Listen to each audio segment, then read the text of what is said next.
नमस्कार, मैं हिना खान और आप देख रहे हैं यूपी की बात। उत्तर प्रदेश में लोकसभा चुनाव को लेकर हलचल बनी हुई है। बिहार से सटे देवरिया जिले के तहत आने वाले सलेमपुर लोकसभा सीट की बात करें तो इस सीट पर भी चुनावी रोमांच बना हुआ है। ये संसदीय सीट 2 जिलों को मिलाकर बनाई गई है, जिसमें देवरिया और बलिया जिला शामिल है। फिलहाल यहाँ मौजूदा सांसद बीजेपी के रविंद्र कुमार कुशवाहा हैं। सलेमपुर उन लोकसभा सीटों में से है जहां जातिगत समीकरण हावी रहते हैं। उत्तर प्रदेश की सलेमपुर लोकसभा सीट से इस समय बीजेपी के रविंद्र कुशवाहा सांसद हैं। 2014 में कुशवाहा को टिकट देकर बीजेपी ने पहली बार सलेमपुर का किला जीता था। इस संसदीय सीट के तहत 5 विधानसभा सीटें आती हैं, जिसमें 3 सीटों पर बीजेपी तो एक सीट पर सुहेलदेव भारतीय समाज पार्टी और समाजवादी पार्टी को जीत मिली थी। 2019 के चुनाव में बीजेपी को यहां पर जीत मिली थी।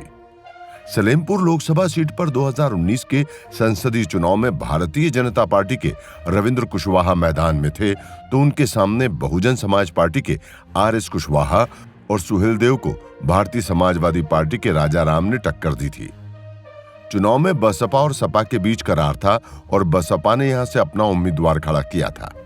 रविंद्र कुशवाहा को 4,67,000 वोट मिले तो आर.एस. कुशवाहा के खाते में 3,55,000 वोट आए।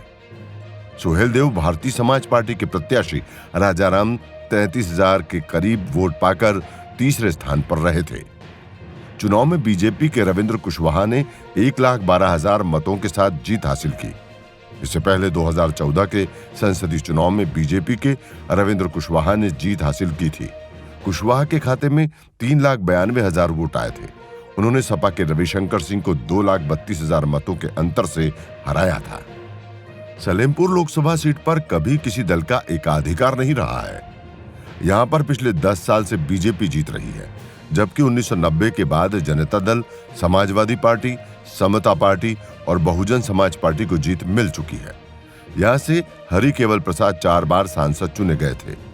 वो पहले जनता दल के टिकट पर सांसद बने, फिर वो समता पार्टी में आ गए और 1998 के चुनाव में जीत हासिल की। फिर हरिकेवल प्रसाद समाजवादी पार्टी का हिस्सा हुए और 2004 के चुनाव में इस पार्टी के टिकट पर चुनाव जीतने में कामयाब रहे।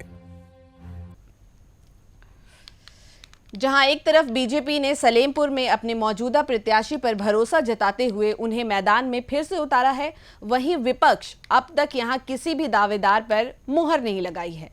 अब यहां बीजेपी जीत की हैट्रिक लगा पाएगी या नहीं, ये देखना दिलचस्प होगा। हम आपको उत्तर प्रदेश के सभी सीटों के समीकरण बताते रहेंगे। आप देखते रहिए यूपी की बात।